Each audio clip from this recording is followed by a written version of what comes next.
Bonjour à tous, Simon pour ID4Car, le pôle. Donc, merci à ceux qui sont déjà arrivés ce matin, qui sont présents et ponctuels. On va pouvoir débuter d'ici quelques minutes. On attend, bien évidemment, on va laisser quelques minutes encore aux autres participants pour rejoindre ce webinaire. Voilà, donc on vous donne rendez-vous dans quelques minutes. En attendant, je vais vous passer un petit diapo sur lequel vous allez retrouver l'ensemble de nos derniers événements, les événements à venir côté ID4Car qui sont susceptibles de vous intéresser, qui touchent la communauté mobilité, et aussi les différents appels à projets que vous allez pouvoir retrouver, qui sont ouverts là sur les prochains mois et qui sont susceptibles d'intéresser notre communauté. Voilà, à tout de suite.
Simon?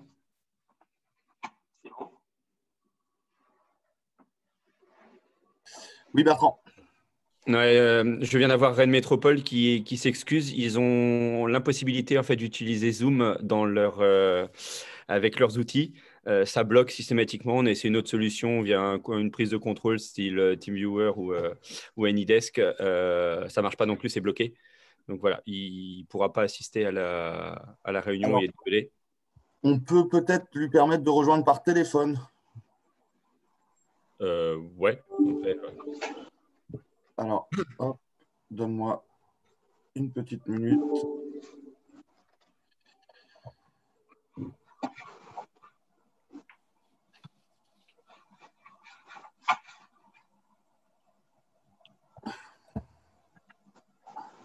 Bonjour. Bonjour. Hop.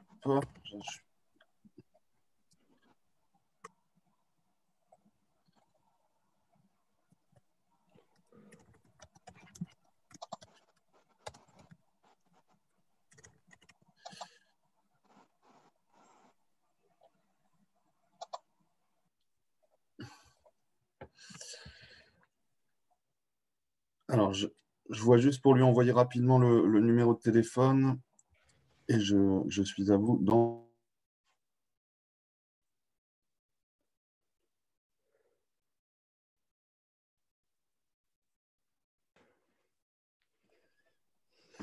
Hop, on va essayer de faire le nécessaire, Bertrand. Du coup, j'ai Jade qui est en train d'envoyer le numéro de téléphone à Aurélien par mail. Ok. Voilà, j'espère qu'il pourra nous rejoindre par téléphone. Sinon, je sais que tu as suffisamment de visibilité sur le projet pour nous faire déjà un retour d'expérience qui sera complet. Je vous propose de commencer ce webinaire avec les personnes qui sont à l'heure. C'est aussi une manière de vous remercier d'être ponctuel que de démarrer dans les temps. Les retardataires prendront le train en marche. Voilà, donc merci à vous. Bonjour à tous d'être présents pour ce webinaire dédié donc aux micromobilités et plus précisément au déploiement d'un service de micromobilité en location en zone urbaine. Donc pour ce webinaire, nous accueillons Bertrand Fèvre de la société Mobilitix et donc Aurélien Gauthier pour Rennes Métropole qui, on l'espère, arrivera à nous rejoindre d'une manière ou d'une autre.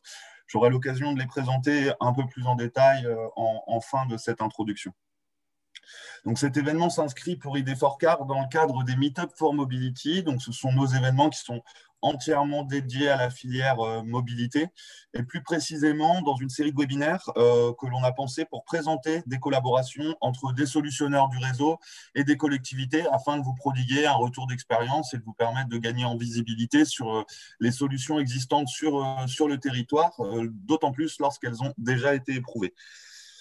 Revenons à notre sujet du jour. La thématique des micromobilités est souvent abordée dans les médias, notamment du fait de l'actualité, du contexte sanitaire et des enjeux environnementaux. Et ces contextes et enjeux nous obligent à repenser nos modes de déplacement et nos usages. Dans ce cadre, les solutions de micromobilité apparaissent comme des réponses concrètes à ces problématiques, mais malgré tout, elles nous font aussi parfois un peu peur. Réglementation, sécurité des usagers, stationnement, circularité des produits, cohabitation avec les autres modes de transport, autant de questions qui peuvent devenir de véritables freins dans l'adoption de ces solutions. Pour se rassurer et apporter des réponses concrètes à ces questions, rien de tel qu'un retour d'expérience sur un projet ayant déjà fait ses preuves. Et pour ce faire, nous accueillons aujourd'hui deux intervenants. Bertrand Fèvre, donc, comme je le disais, qui est dirigeant au sein de la société Mobilitix. Mobilitix est donc un membre ID4Car et intervient comme spécialiste de la mobilité électrique. Et donc, Bertrand sera rejoint normalement par Aurélien Gauthier de Rennes Métropole, qui a piloté le projet, le déploiement donc, des engins Mobilitix au sein de l'agglomération rennaise. Et ils sont donc en capacité de nous prodiguer des conseils, un retour d'expérience, de nous donner de la visibilité sur ce projet, les écueils qu'ils ont connus, comment les facteurs clés de succès aussi, comment ils ont su permettre aux usagers de prendre en main ce nouveau service. Voilà pour le programme qui nous attend lors de ce webinaire. Et donc, Bertrand, je te laisse la main pour te présenter et puis nous présenter ce projet. Merci beaucoup, Simon. Du coup, alors, je vais partager l'écran. Présentation. Super. On voit très bien. En plein écran, c'est parfait. Donc, du coup, la marque Mobilitix, en fait, a été créée il y a 2 ans à l'initiative de David Lemaire et de moi-même. On avait ouvert un magasin au Mans en septembre 2017 et puis lui avait ouvert à Alençon quelque chose un peu similaire. Et en juillet 2018, on a décidé de rassembler les 2 magasins voilà, avec le nom Mobilitix. Aujourd'hui, il y a 4 boutiques à Alençon, Le Mans, Rennes et Nantes.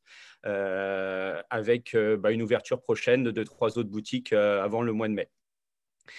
Qu'est-ce qu'on fait exactement? Le concept de Mobilitix, c'est avant tout des trottinettes électriques parce que c'est vraiment, on avait pensé il y a 3 ans que c'était vraiment quelque chose qui allait très fortement se développer. Donc avec des conseils en boutique à destination des particuliers, des essais et puis surtout un service réparation parce que on n'a pas forcément le même historique que sur les vélos ou que sur les voitures et les motos. On a encore des engins qui demandent souvent d'intervenir dessus tout au long de la vie de la trottinette.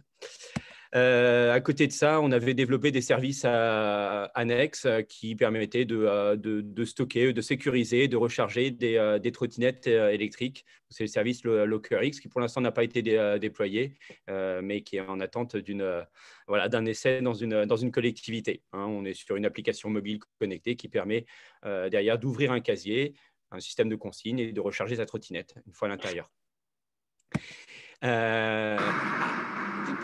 Pardon, excusez-moi, c'est pas ça. hop, je voulais passer à la suivante. Voilà. On a également une gamme professionnelle et on s'adresse là sur des sites industriels souvent, mais également des sites commerciaux en proposant des engins à 4 roues, à 5 roues, 3 roues permettant de charger jusqu'à 200 kg. Les fondateurs, donc voilà, Bertrand Fèvre, moi-même, je suis issu de la banque et puis après de l'événementiel, avec une société qui travaille beaucoup sur les 24 heures du Mans, avec un parc de 200 scooters. Et puis David Lemaire, qui était un grossiste et un importateur de matériel électrique. Venons-en un petit peu au fait, c'était pour la présentation de Mobilityx. En fait, ce qui s'est passé, c'est qu'il y a en juin 2019, quand on a ouvert le magasin de Rennes, on a très vite contacté le pôle vélo, la maison du vélo, qui avait dans les tuyaux une proposition de trottinette électrique, un service de trottinette électrique en location longue durée. Donc à destination des usagers de la Star étant le service de transport, la marque du service de transport de la ville de Rennes, qui inclut le métro, le bus et également tout ce qui était vélo. Conscient des problématiques qu'on voyait apparaître à Lyon, à Paris ou à Marseille sur les trottinettes électriques en free floating, donc là vraiment on prend sa trottinette et puis on la dépose un peu plus loin, eux voulaient quelque chose de plus classique, à savoir la trottinette électrique qui était donnée pendant une durée donnée, qui était louée pendant une durée donnée à une personne qui l'utilisait et qui la restituerait à la fin. Du coup, on leur a dit, c'est peut-être quelque chose, on peut peut-être vous aider. Alors, pourquoi pour présenter la trottinette électrique, ça a quand même beaucoup d'avantages. Hein, c'est peu encombrant. On voit bien que la manipuler un vélo, c'est compliqué. Une trottinette, c'est beaucoup moins encombrant. C'est beaucoup moins lourd. On est sur 12 à 15 kilos pour des modèles plutôt très bien. Même les stocker, si on imaginait avoir besoin d'une flotte, vous avez vu tout à l'heure la petite borne qu'on avait, hein, ça fait 2 mètres carrés. Là, si on devait mettre une dizaine de vélos, ça prend un peu plus de place. Évidemment, la trottinette, on n'a pas, vous le voyez là, on n'a pas besoin de l'anti-voler et de risquer de se faire voler parce qu'on l'a toujours avec soi. Dans les transports en commun, c'est très multimodal, hein, ça ne prend pas de place, à la différence des vélos. Et puis pareil pour quand on les emmène en vacances. Donc, ça revêt quand même beaucoup d'intérêt. Et c'est ce qui a poussé également beaucoup de sociétés de location en libre service à se lancer sur la trottinette. Avec beaucoup d'avantages, certes, hein, service porte-à-porte idéal en ville, on ne peut pas faire mieux, hein, on prend sa trottinette, on s'en débarrasse quand on n'en a plus besoin. Un coût zéro pour la collectivité, parce que ce sont des opérateurs privés et puis le service il est utilisé par les habitants, voilà, sans que la ville sans que ça coûte à la ville. Et puis il y a un coût qui est faible à l'utilisation pour quand on a une utilisation qui est épisodique. Après, au contraire, les inconvénients, eux, sont aussi nombreux. On a un encombrement des trottoirs dans certaines villes. Alors, c'est un peu résolu maintenant, mais on a vraiment entendu parler de dépotoirs. On a une dégradation rapide des trottinettes avec une problématique derrière de recyclage. On a entendu parler des trottinettes qui arrivaient dans la Seine ou dans le port ou qui étaient jetées dans le port de Marseille, avec tous les risques de pollution derrière, d'explosion de batterie. Les vols et disparitions, l'appropriation de la trottinette, hein, ou la privatisation carrément. On sait que c'est quand même assez facile, enfin nous on le sait que c'est assez facile d'aller pirater une trottinette qui a un usage public. Et puis surtout, on n'a pas de responsabilisation de l'usager. Hein. Vous le savez tous, quand l'engin n'est pas à nous, on n'en prend pas forcément aussi soin que quand c'est le nôtre. Puis avec derrière la détérioration de la trottinette, derrière c'est souvent cause d'accidents. Et puis on a un coût très élevé si l'utilisation est fréquente. J'ai vu des comptes de gens qui dépensaient 6 à 7 euros par jour en trottinette électrique. Donc vous multipliez ça par 200, vous voyez un petit peu le coût. 200 jours par an. Du coup, Rennes s'est dit, bah, nous, ce n'est pas la solution qu'on veut, on veut de la location longue durée. Alors voilà comment un petit peu ils ont créé ça. Donc une solution qui a été co-conçue avec Keolis, donc le vrai opérateur de transport de Rennes Métropole, la mairie derrière qui finançait, et puis le magasin Mobilitix qui s'est occupé du service pendant un an. Grosso modo, en juin 2019, une consultation de la Star, hein, la marque véritablement euh, de la ville de Rennes, sur une opportunité de trottinette en location sur un an. Et là-dessus, ils ont juste mis un post sur leur site internet. Il y a eu 500 personnes intéressées. Pas de conférence de presse, donc ça montre vraiment l'élan, l'envie des Rennais pour ce type de solution. Donc, il y a un tirage au sort qui a été fait avec une centaine de personnes tirées au sort. L'offre de Keolis, elle était simple. La location d'une trottinette, c'était 150 € pour un an. Un chèque de caution non encaissé déposé à hauteur de 500 € au cas où.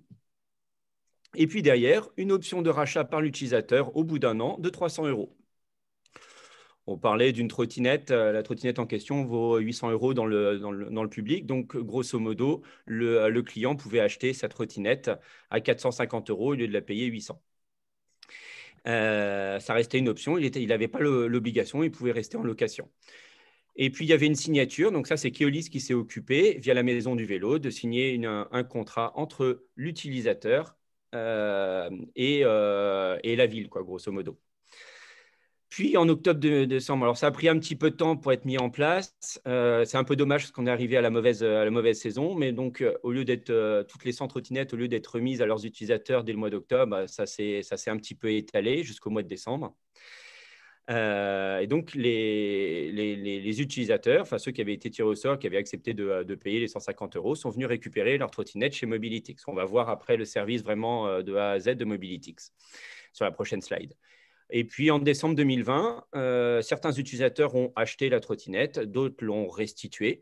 Et si l'option a été exercée, l'utilisateur a acheté sa trottinette. On a eu 25% on a eu 25 trottinettes à peu près qui ont été rachetées, 75% n'ont pas été rachetées.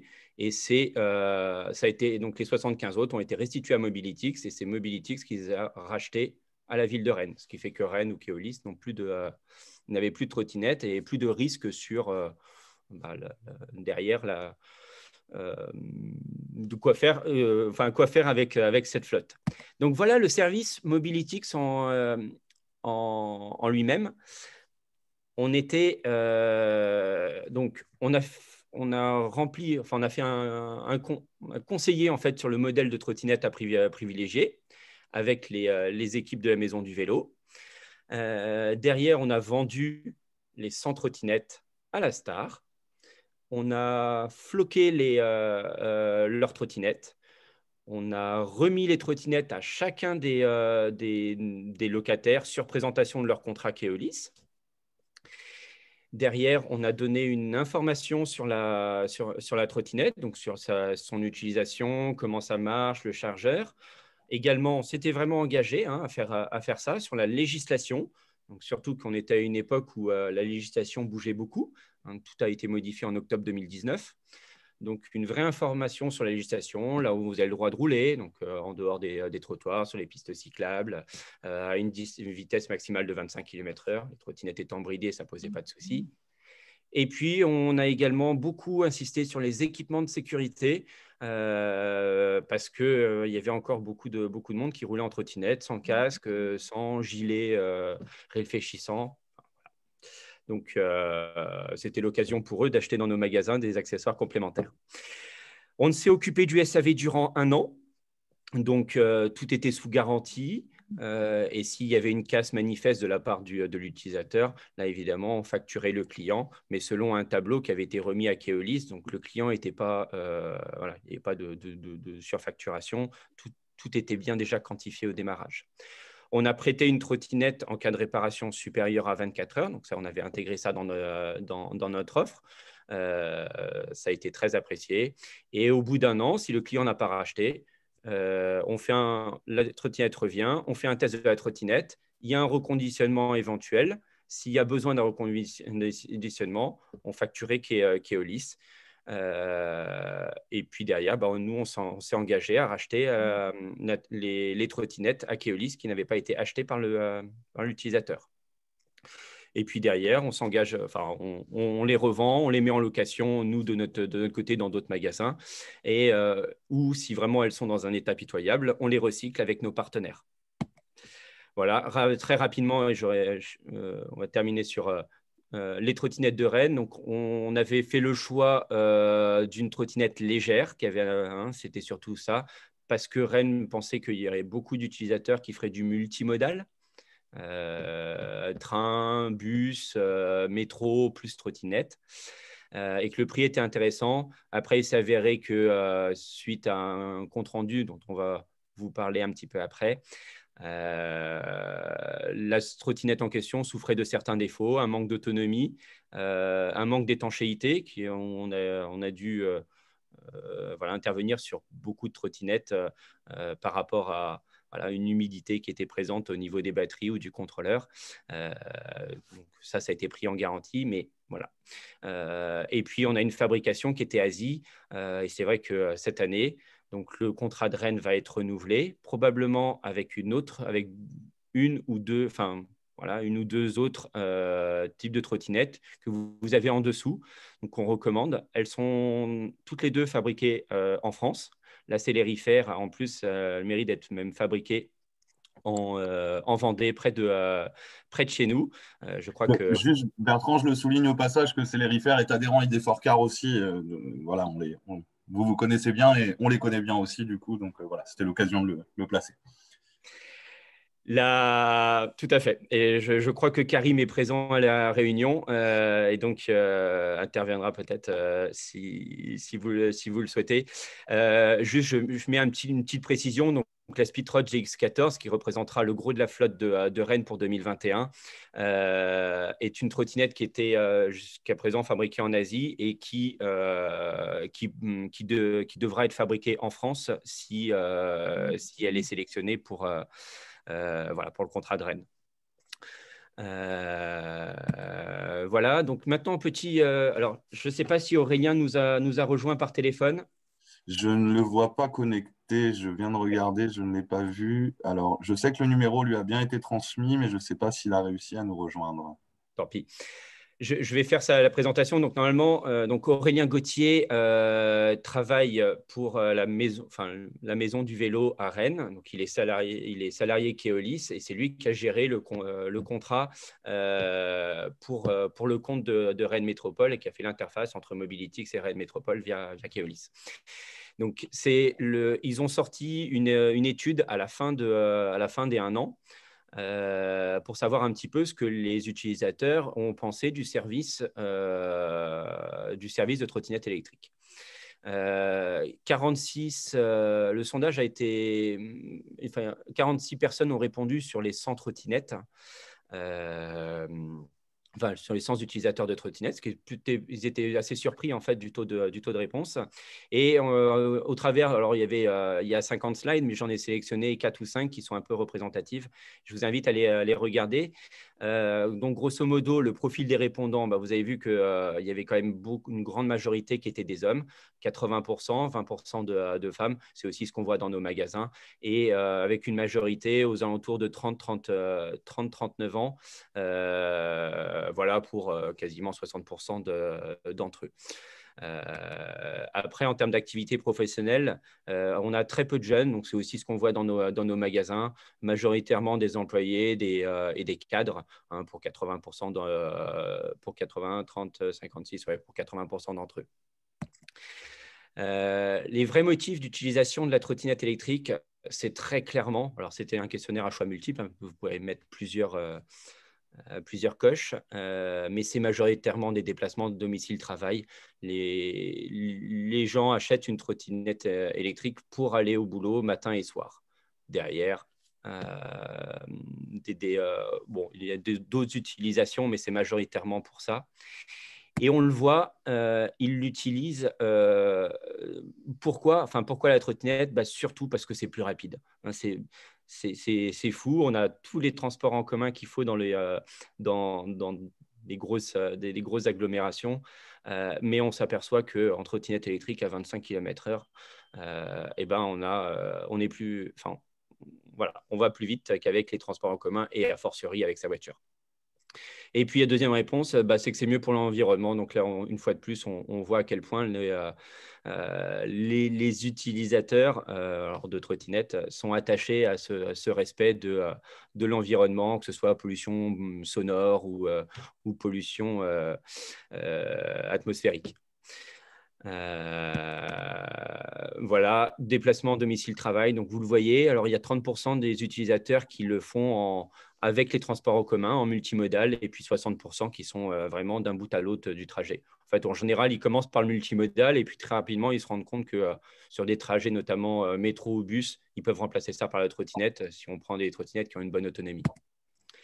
Voilà, il me reste deux slides. La satisfaction vis-à-vis de la boutique Mobility. Donc, vous voyez que on a la chance, mais bon, en même temps, c'est le fruit de notre travail. Les utilisateurs ont été très satisfaits de notre service, de l'accueil en boutique, du temps d'attente et des conseils relatifs à la trottinette. Voilà, un petit peu moins sur les horaires de boutique, mais on est limité quand même à des ouvertures à 35 heures. Donc, c'est vrai que voilà, on a pu pêcher un petit peu là-dessus. Mais vous voyez que voilà, le taux de très satisfait ou de plutôt satisfait est quand même très bon. Et la satisfaction globale du service, donc on est à 87% de satisfait. Alors, on n'a pas atteint ils font ça régulièrement sur le vélo. Le vélo, ils sont à 92 ou 95%. C'est notamment lié, on le pense. Je ne vous ai pas forcément montré la slide concernant la trottinette la trottinette choisie, dans la mesure où elle va être abandonnée au profit d'une autre. C'était la trottinette en elle-même qui revêtait pas forcément voilà, toutes les caractéristiques que les gens attendaient. Évidemment, les utilisateurs, quand ils essayent pour la première fois une trottinette, ils aimeraient que ça pèse 6 kg, que ça fasse 100 km d'autonomie. Voilà. Donc, ce n'est pas ça. Mais après, que ce soit beaucoup plus confortable. Donc voilà, j'ai fait à peu près le tour. Je pense que le but, c'était plus de vous présenter ce compte-rendu de cette expérience qui va, j'insiste, parce que je viens d'avoir la personne d'Aurélien Gauthier qui m'a confirmé que ça va être reconduit à Rennes. Mais voilà, ça a été quelque chose de bien réussi et je pense que c'est tout à fait duplicable dans d'autres agglomérations. Comme vous l'avez vu, on projette de s'installer dans d'autres villes. Je pense que ce qui est important, c'est d'avoir un service de proximité. C'est surtout ça, ce sur quoi ils ont capitalisé. Il y a peu de personnes qui sont formées aux trottinettes. Leurs équipes qui géraient du vélo voyaient d'un très mauvais œil à s'occuper des trottinettes. Et donc, s'appuyer sur un partenaire local, c'était bien. Et voilà, on est prêt à regarder toute implantation. Actuellement, on est en train de franchiser un peu le concept. Donc, où que ce soit, sur une ville qui fait plus de 50 000 habitants, on peut regarder. Voilà. Super. Merci Bertrand pour ces éléments. Alors moi j'ai quelques questions à te poser. Je vois qu'il y a une ou deux questions dans le chat. N'hésitez pas, hein, je vous l'ai mis en message dans le chat. Si certains ont des questions à les poser, on les traitera jusqu'à la fin de ce webinaire. Déjà, en remarque, moi, je trouvais ça intéressant là sur le bilan un petit peu de l'enquête que tu nous as montré, de voir que finalement, les usagers utilisent uniquement la trottinette comme moyen de transport. Moi, dans mes projections, j'imaginais plutôt du multimodal sur des déplacements domicile-travail notamment. Et voilà, j'étais assez surpris de voir la stat, mais comme quoi, on apprend aussi pas mal de choses pendant ces webinaires. Il y avait une question qui nous demandait de Bruno qui nous demandait si l'offre de location est mutualisée avec l'offre de transport Keolis. Non, ça n'a pas été fait comme ça. C'est vraiment ça a été une offre distincte. Il n'y a pas eu on était sur une expérience. Donc, je pense qu'ils ont voulu faire quelque chose un petit peu à part, voir ce que ça donnait avant de mutualiser véritablement. Ok, d'accord. Il n'y a pas Bon, eu bah, d'avantage particulier pour les personnes qui étaient adhérentes. En même temps, il faut savoir aussi que ceux qui ont été sélectionnés, enfin ceux qui ont été sélectionnés étaient tous, je crois, des adhérents à la Star. d'accord, ok. Oui, oui. Ils Donc étaient on a. déjà clients de la Star. Hmm.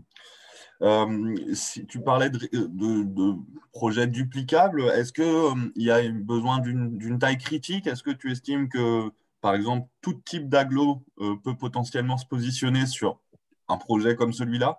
Ou est-ce qu'il vaut mieux avoir atteint une certaine taille avant d'aller sur des solutions de micromobilité? Sur cette expérience-là, on s'est appuyé sur un magasin physique et je pense que c'est indissociable. Après, c'est vrai que sur des villes de taille, alors j'ai dit 50 000 dans la présentation, on est aux alentours de 70 000 en fait pour qu'un magasin soit rentable pour nous. Parce qu'on ne peut D'accord. pas ouvrir un magasin uniquement avec un contrat derrière avec la ville. Il faut aussi voilà, que ce soit rentable pour nous. Actuellement, ce qu'on a vu, c'est on arrive à rentabiliser un magasin comme celui d'Alençon,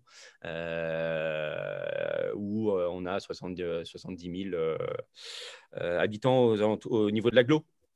Donc Ok. voilà, la taille critique, elle est plutôt à ce niveau-là. Ok, ouais, ouais, ça marche super. Tout à l'heure, tu évoquais des modules de formation qui ont été, enfin des petites formations qui ont été dispensées, en tout cas du conseil auprès des usagers. Je sais qu'au niveau national, il y a de plus en plus d'initiatives de ce type pour accompagner les usagers dans la prise en main des engins et disposer de formations un peu plus étoffées, on va dire. Est-ce que côté Mobilityx, vous avez des sujets là-dessus ou une volonté d'accompagner les usagers un peu plus en profondeur? Pas pour le moment. On voit en effet se créer même des auto-écoles qui investissent ce sujet. Nous, ce dont on se rend compte, c'est que utiliser une trottinette pour la première fois, c'est vraiment à la portée de n'importe qui. C'est vraiment très simple, c'est vraiment très intuitif. On a l'impression que c'est instable, ça ne l'est pas. C'est plus simple de faire de la trottinette que de faire du vélo. Quelqu'un qui n'a jamais fait de vélo, il lui faut quand même quelques temps avant de comprendre comment ça marche. Mm, On est mm, mm. sont plus très, très nombreux. Par contre, sur une trottinette, voilà, c'est des personnes qui ont 90, ou je crois on a vendu une trottinette à quelqu'un qui avait 92 ans, une femme. Elle l'utilise tous les jours et elle adore. Donc, c'est vraiment très simple d'utilisation. Donc, organiser des formations, on ne voit pas trop l'intérêt. Par contre, éclairer le client sur l'engin en lui-même, sur où il roule, à quelle vitesse, etc. Ça, et ce qui doit me porter en fait pour se protéger en cas de collision. Ça, pour nous, c'est important. Ok, ça marche. Justement, enfin, il y a cette dimension informative et Bruno nous demande si les équipements de sécurité, casques, gilets sont associés au contrat. Alors, il ne l'était pas l'année dernière. Rennes Métropole avait voulu surtout proposer un accessoire de sécurisation de la trottinette, ce qui, à nos sens, n'était pas forcément nécessaire. Donc, un cadenas, en fait, un peu adapté, parce qu'on ne peut pas mettre des U, enfin, c'est lourd, etc. Donc, on avait trouvé quelque chose de bien et une poignée. Cette année, on a insisté pour qu'ils regardent également, en effet, un casque et puis un gilet. Je parlais des gilets de sécurité. En fait, c'est un gilet avec une télécommande à la main, parce qu'en trottinette, c'est assez difficile d'indiquer sa direction comme en vélo. Quand vous lâchez Mm. la main droite, ben, vous ne pouvez plus accélérer. Quand vous lâchez la main gauche, alors sur certains modèles, on ne peut plus freiner, parce que le frein est qu'à droite. Du coup, c'était un petit peu compliqué. Il existe un petit dossard qu'on met derrière avec des LED réfléchissantes et qui indique à l'automobiliste qui est derrière la direction que vous prenez sans que vous ayez à lâcher les mains.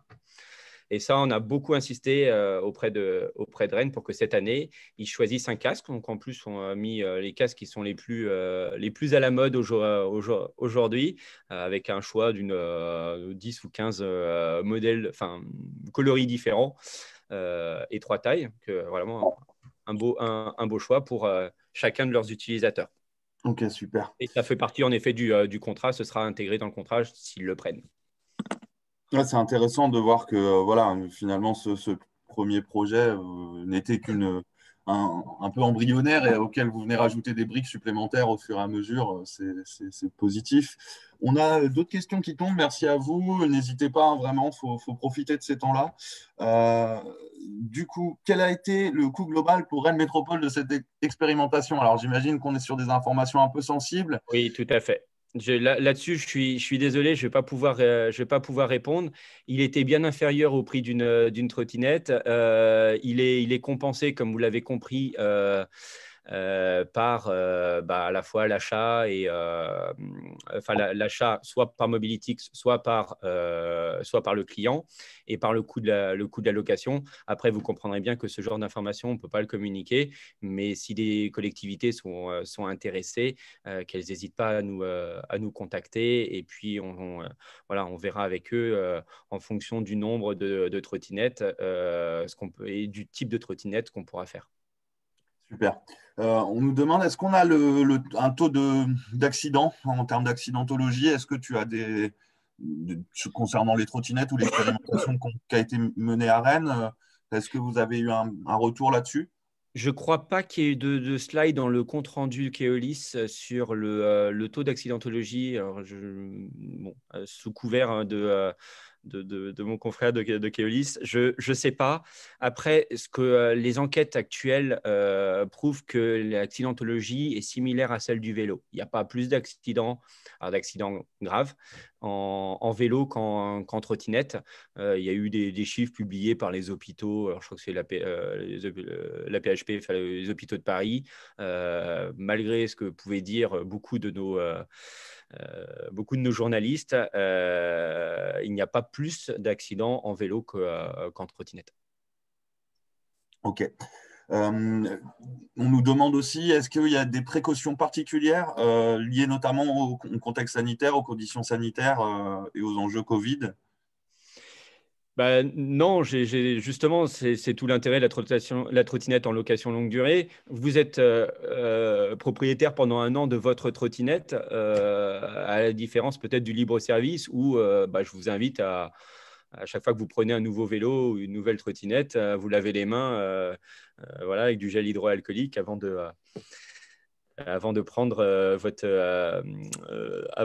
de prendre votre trottinette ou votre vélo. Après, en ce qui concerne, si on était amené, par exemple, demain, alors que voilà, les consignes du gouvernement sont toujours en vigueur, à rentrer dans nos magasins pour récupérer une trottinette suite à un contrat qui aurait été fait entre votre ville et nous, voilà, les gestes sanitaires s'imposent, gel hydroalcoolique et puis masque sur le visage et pas plus, je crois que vous êtes 2 ou 3 dans la boutique. Voilà.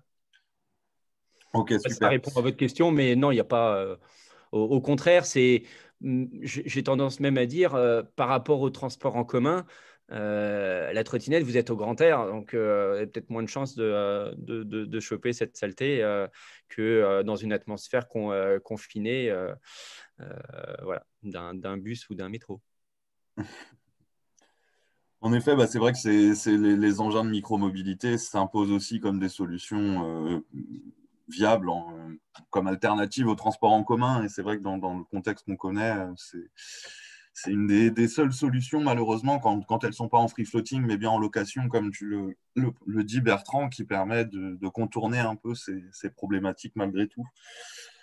Alors ça, c'est plus une question personnelle sur les aspects recyclage. Tu évoquais tout à l'heure des partenariats pour la fin de vie de vos produits. Est-ce que tu peux nous en dire un petit peu plus sur comment ça se passe à ce niveau-là? Eh bien, en fait, les trottinettes sont désassemblées, donc on va récupérer la partie métallique, séparer les parties métalliques des parties plastiques, notamment tout ce qui est pneus, qui représente une grosse partie, donc les pneus, la batterie et le reste. Ok. Donc le reste, ça part, le reste, c'est grosso modo du métal. Donc ça, c'est recyclable, il y a pas de souci. Le pneu est également recyclé. Donc on fait appel, alors ça dépend des endroits à Rennes, je ne sais plus comment ça s'appelle, mais on a un partenaire là-bas qui recycle les pneus. Et puis les batteries, donc ça c'est à la charge de nos fournisseurs. Donc Speedtrot travaille aussi avec un acteur local pour les batteries, pour recycler ces batteries. Local, excusez-moi, non, je crois qu'il est à Lyon. Qui va recycler les cellules des batteries. C'est la plus grosse pollution. Après, on adhère également à une association qui s'appelle la FP2N. C'est une fédération des professionnels de la micromobilité. Et on a signé donc, tous les importateurs ou fabricants. On crée... on rejoint un acteur du recyclage. En ce qui concerne un acteur du recyclage des batteries. Pour ce qui est des trottinettes et micro-merlins, pour l'instant, elles vont toutes être réutilisées, c'est-à-dire qu'on n'en a pas qui sont à l'état d'épave. Et on utilisait Passno sur Le Mans, qui s'était engagé à recycler nos trottinettes dans son intégralité. Ok. Ça, c'est vraiment un point. À noter également, si Karim m'écoute, que la trottinette célérifère est complètement, je crois qu'il n'y a pas de résidus. On peut la recycler complètement. D'ailleurs, même le deck est en bois, justement, pour permettre un recyclage complet de la trottinette.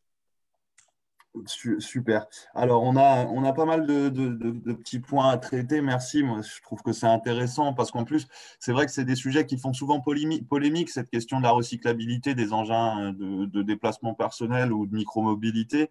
Et nous, à côté ID4Car, on sent bien qu'il y a une vraie volonté du côté de ces acteurs-là de s'emparer de cette problématique et surtout de faire en sorte de prendre en compte ces questions environnementales. Donc, je trouve ça très positif et surtout important de le souligner parce que ça contribue aussi à prouver que voilà, micromobilité, c'est pas forcément polluant et ça peut être des vraies solutions viables. Alors, on a André de OBW Street Style qui nous évoque un casque ultra sécuritaire qu'ils vendent. Ce que je vous propose, André, Bertrand, c'est peut-être de vous rapprocher en off, on va dire, pour pouvoir en échanger. Voilà, ça c'est pour traiter la première demande, mais je pense que oui, il y a peut-être des choses à creuser, mais que l'idée c'est plutôt de voir ça en off que pendant ce webinaire. On a une remarque de Sophie Zhao qui nous demande, ça me demande sur quel type de route la trottinette électrique. Alors, excusez-moi, je ne comprends pas super bien la question. Quel type de route la trottinette électrique? J'imagine que c'est quel type de revêtement est le plus adapté pour rouler en trottinette? Ça, c'est une première question. Ok. Bonjour. Bonjour. Oui, mon problème, c'est aussi le problème de recyclage, je crois. Le chemin de trottinette, sur quel type de route qu'il peut se dérouler. C'est plutôt, oui, le recyclage, non pas recyclage, c'est les chemins, les routes de véhicules. On voit qu'aujourd'hui, on manque beaucoup de routes pour les vélos. Oui, mais maintenant, on a la trottinette. D'accord, je comprends mieux. Merci, merci d'être intervenu et Bruno pour le complément. Est-ce que tu penses, Bertrand, qu'il faudrait des voies dédiées aux trottinettes ou comment on peut les faire cohabiter avec les vélos? Non, il n'y a pas de raison d'avoir des voies. Ce qu'il faut, c'est multiplier surtout les voies cyclables. Les trottinettes donc, ont l'obligation en ville, je vous rappelle la législation, les trottinettes électriques ont l'obligation d'utiliser les voies cyclables en ville. Quand il n'y a pas de voies cyclables, elles peuvent utiliser les routes. Elles ont également le droit à une allure modérée d'emprunter les zones de rencontre. C'est là où il y a là où il y a notamment des zones piétonnes. Après, je ne suis que pour la multiplication des pistes cyclables. Peut-être que le jour où il y aura plus de vélos et de trottinettes, et ben on aura peut-être même des voies qui seront uniquement pour nous. Les voies de la route seront des voies cyclables. Voilà. Après, il y a la place pour tous. Il faut juste, et puis s'il n'y a pas la place, il faut les agrandir. Bonjour, merci. Merci, c'est clair pour moi, mais ça propose d'autres problèmes. Son stationnement qui va prendre l'espace public. Comme ça, comment on régler ce problème dans l'aménagement territorial, surtout dans l'espace public? Alors, je me permets, je ne sais pas si vous avez assisté au début, mais notre expérience était justement une trottinette, un service de location de trottinette en longue durée, c'est-à-dire que la trottinette n'est pas, les trottinettes ne sont pas laissées à même le trottoir. En général, les gens les antivolent pas, ils les gardent avec eux. Ils montent au bureau, ils les installent dans leur bureau, et au restaurant, ils les mettent sous la table. Donc, ça ne vient pas polluer l'espace public. Mais quand bien même on chercherait une solution de stationnement de ces trottinettes, il existe donc la solution de Fix. Donc, c'est le petit casier connecté dont je parlais au début de la présentation et qui permet de stocker tout de sécuriser et de recharger sa trottinette le temps de faire ses courses ou de prendre son train. Bon, merci, c'est clair. Désolée, j'étais absente au début. Puis, oui, je manque plein de choses importantes. Oui, du coup, en fait, si ou location ou mettre ces trottinettes en location pour gérer ça, j'imagine peut-être vous avez une plateforme pour gérer toutes les trottinettes. Ben, dans ce cas, ça propose un problème des données. Je ne sais pas si dans... Ah, désolé. Mais, mon problème, c'est plutôt les données concernant la mobilité. Est-ce que vous pensez comment dire, récupérer ces données personnelles ou comment vous traitez ces données, tout ça? Alors, nous n'interférons, bref, nous ne récupérons pas les données, d'autant plus que les trottinettes sont non pas notre propriété, mais celle de Keolis. Donc, s'il y avait quelqu'un qui pouvait le faire, c'est Keolis. Après, je peux vous confirmer que comme c'est nous qui nous occupons de SAV, il n'y a pas de tracker dans nos trottinettes. Et il n'est pas question que, voilà, que ça puisse être utilisé comme tel. En tout cas, moi, ce n'est pas ma façon de voir les choses. D'accord. Je comprends, voilà. Je vous comprends, non, je Keolis. comprends pas. Mais, non, ce n'est pas Keolis. Non. Keolis pourrait le faire, ils ne le font pas. Ah, d'accord. On n'est pas, c'est pas Lime ou Bird. Voilà. Oui, on vous n'est n'êtes pas pas en train de profiter de l'utilisateur pour exploiter ces données de déplacement. Très clair. D'accord, c'est bon. Merci. Merci. On a une autre question dans le chat. On nous demande quelle solution mettez-vous en place pour la formation des agents salariés lorsqu'on parle de flotte professionnelle. Je sais que vous faites aussi des flottes professionnelles en location, Bertrand. Oui, tout à fait. Enfin, en location, on vend plutôt. On fait peu alors, on fait peu de location. Ça nous arrive de faire de la location courte durée, mais on fait. Il n'y a pas véritablement de formation. Encore une fois, c'est de l'utilisation. Est-ce que la personne peut préciser un petit peu sa question, que je comprenne? James, Monsieur James Belland, je ne sais pas si vous nous entendez, c'est vous qui avez posé cette question. Je vous invite peut-être à la préciser. Vous pouvez, si vous le souhaitez, activer votre micro et prendre la parole, si vous nous entendez. Hop. Eh ben, je n'ai pas l'impression. Bon. Donc, je vais essayer de répondre quand même. S'il s'agit des agents, des agents de notre personnel, il n'y a pas véritablement de centre de formation de trottinettes électriques à part entière. Donc, nos salariés apprennent à nos côtés. Voilà, donc c'est une auto-formation. Si derrière il s'agit des utilisateurs, comme je l'ai dit tout à l'heure, il y a une formation. Normalement, on passe 20 à 25 minutes avec le client pour lui montrer comment on se sert d'une trottinette électrique, quelle est la législation et quels sont les équipements de sécurité. Super. Alors, tac. Voilà, je pense qu'on a globalement l'autre point avait déjà été un peu éclairé sur quelle solution pour la formation des particuliers. Et tu viens de l'évoquer aussi, tu viens de répondre à la question, donc ça me semble clair. On n'a plus de questions dans le chat. Moi, j'ai un peu fait le tour aussi des points que je souhaitais aborder. Il nous reste encore quelques minutes. Si certains ont des points qu'ils souhaiteraient éclaircir, ne pas hésiter. Il faut vraiment profiter de ces temps pour poser vos questions. Alors, ok. Alors, concernant la subvention de cette location,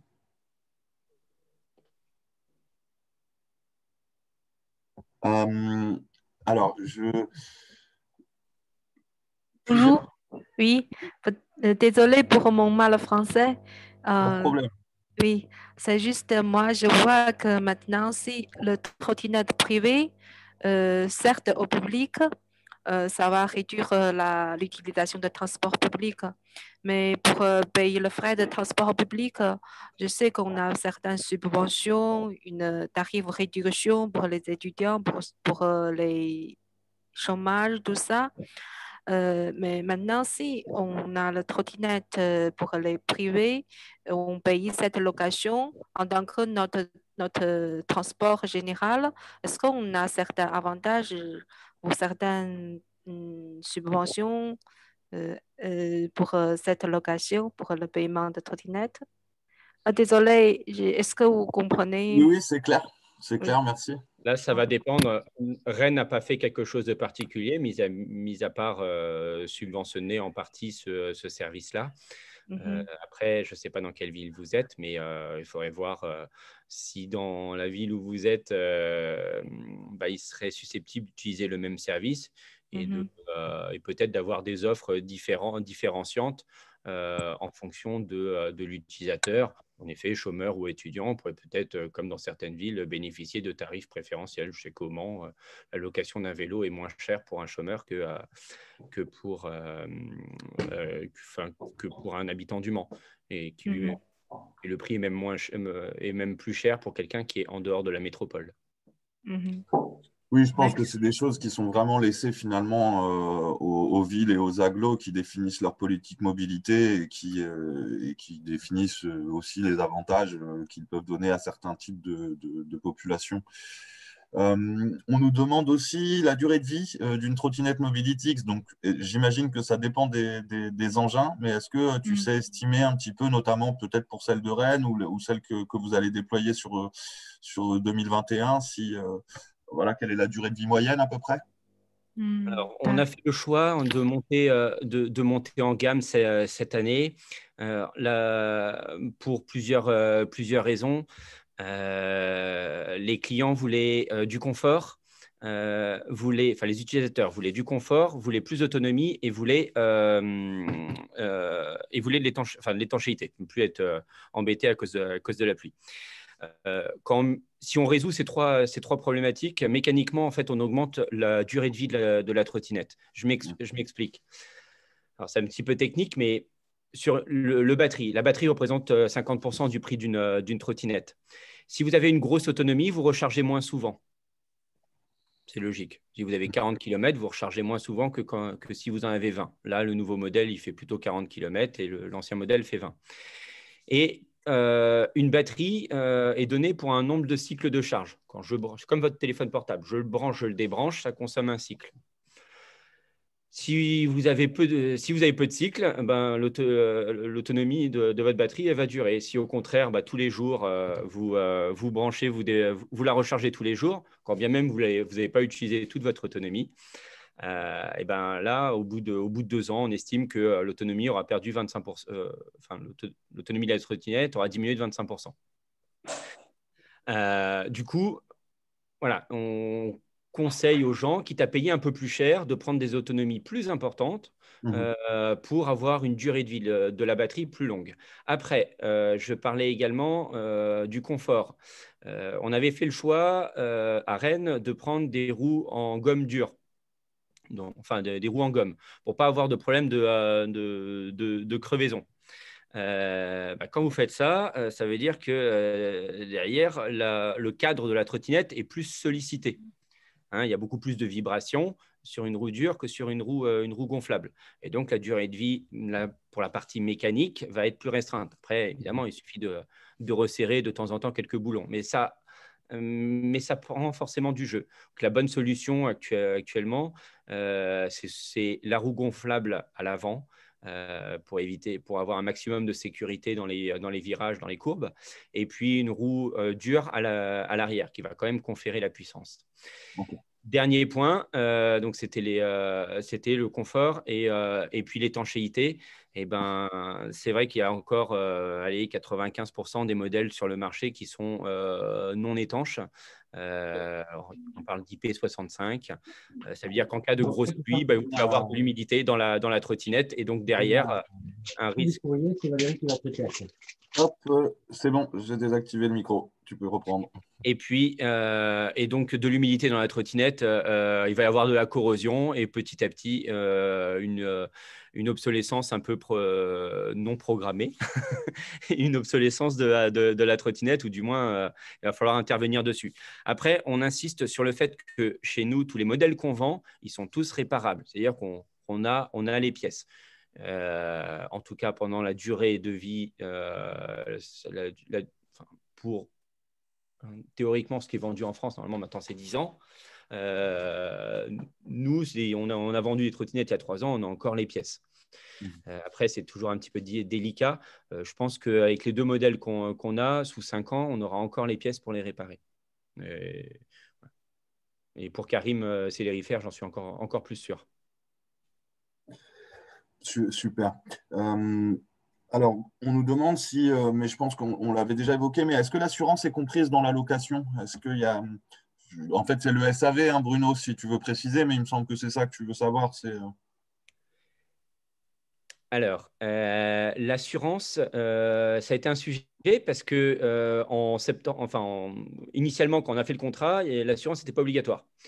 L'assurance est devenue en octobre 2019, donc pile au moment où on commençait à remettre les trottinettes.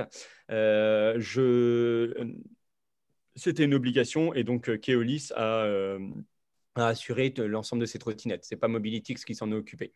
Après, on a des courtiers donc derrière des assureurs qui sont tout à fait à même de répondre à cette problématique-là. Au contraire, Okay. on sera très content de le faire. Mais en clair, là, dans votre cas, c'est l'opérateur qui a géré ces problématiques d'assurance. Ouais. C'est souvent ce qui se passe. Hein. Pas dans les trottinettes parce que c'était un peu exceptionnel. C'était la première véritable opération à grande échelle. Mais pour alors les vélos, il n'y a pas besoin, mais normalement sur des flottes de scooters, etc., c'est toujours l'opérateur qui prend en charge l'assurance. L'opérateur ou la ville derrière. Ok. On a une dernière question et puis on va conclure après parce qu'on va essayer de respecter le temps imparti jusqu'au bout. On nous demande si les conditions externes type météo, température, humidité, état de la voirie impactent, j'imagine, à la fois l'usage et aussi la durée de vie de l'engin. Oui, tout à fait. Alors, comme vous avez pu voir, on n'a pas fait l'expérience à Brest, mais on l'a fait à Rennes. Ce n'est pas la Côte d'Azur. On s'en est rendu compte. Comme vous avez compris, on a changé notre fusil d'épaule en mettant d'autres engins pour 2021, beaucoup plus résistants à l'humidité. Il est clair que l'humidité joue, le froid également énormément. On s'aperçoit que les gens qui ont une trottinette électrique, au début, ils l'utilisent que quand il fait chaud et puis très rapidement, en fait, ils peuvent plus s'en passer. Donc, en plein hiver. Il y a un CDI pour te mettre en arrêt toutes les 5 minutes. Là, je ne sais pas qui parle. Le temps que je le retrouve, je coupe.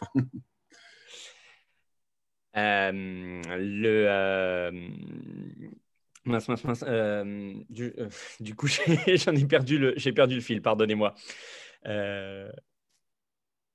On était sur le froid. Le froid, excusez-moi. Le froid impacte énormément. On perd facilement 25 à 30% de sa batterie quand il fait froid.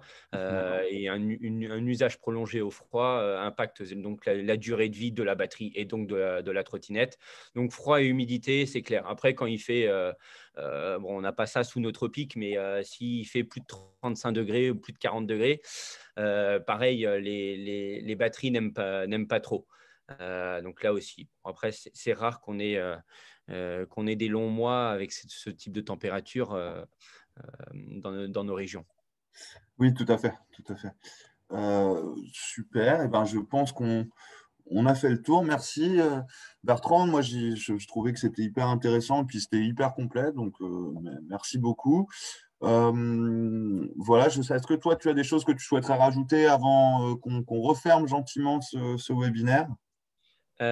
Juste un petit point, Keolis, devant l'essor des demandes, a mis en place également de la trottinette en courte durée. Donc là, c'est la maison du vélo qui les gérait. Donc les gens pouvaient louer ça pour une journée, 3 jours, une semaine. Ils nous ont acheté une vingtaine de trottinettes et on a fait le SAV pour eux dans nos locaux. Donc on peut avoir une offre couplée, trottinette, location longue durée et courte durée, sous réserve que l'opérateur en place puisse gérer ça. Pour nous, c'est un peu plus difficile. Oui, j'imagine que c'est d'autres contraintes qui viennent se poser. Ben, en tout cas, non, c'est intéressant aussi, merci de le préciser, parce qu'en effet, c'est vrai qu'on était vraiment sur le spectre location longue durée en l'occurrence, mais la location courte durée est aussi une prestation qui peut être offerte à vos usagers. Voilà, ben, je vous remercie en tout cas pour votre participation à ce webinaire du jour. Merci à nouveau à toi, Bertrand. Si vous souhaitez, Bertrand, peut-être tu peux mettre tes coordonnées dans le chat pour ceux qui souhaiteraient te recontacter à l'issue de cette présentation. Je sais que je viens de recevoir un mail me demandant déjà si on avait la présentation à mettre à disposition, donc je vais te le transférer. Et donc, concernant l'agenda ID4Car et les prochains rendez-vous qui nous attendent, on a dans 2 semaines, le 12 février, un événement cette fois-ci autour du covoiturage. Et l'idée, donc on fait intervenir la société Ecov, qui est aussi adhérente au sein du réseau ID4Car, et qui propose la création de lignes de covoiturage éphémères afin de venir se connecter au réseau de transport en commun existant. Ils ont une solution super innovante. On étudiera avec eux un retour d'expérience sur un projet qui s'est fait du côté de Grenoble, où ils sont intervenus et vraiment, ils ont eu un prix l'année dernière. Ecov, ils ont le vent en poupe. Donc, je vous invite à nous rejoindre et à participer à cet événement le 12 février prochain de 11h à midi également. Et voilà, c'est tout pour aujourd'hui. Le chat, je me permets, Simon, tu m'as dit de mettre mes coordonnées dans le chat. J'y accède comment ou Alors, il reste en ligne? Juste à côté, tu as écran, là où tu as partagé ton écran, juste à côté, tu as un onglet chat, juste sur l'application Zoom en direct. Il faut que tu rebascules sur Zoom.